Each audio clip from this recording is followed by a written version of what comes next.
அம்மா பவானி அழைக்கிறோம் வாணி, அகம் குளிர எதிரில் வந்து அருள் திருக்காட்சி தந்து உன் காலடி நம்பி வந்தவர்க்கும் காவலும் நீ என காட்ட வேண்டாமா?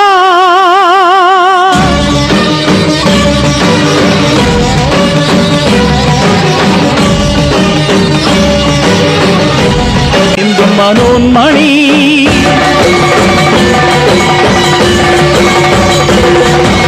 சிம்மவாகினி மாயமோகினி சர்வகாரணி சூலினி,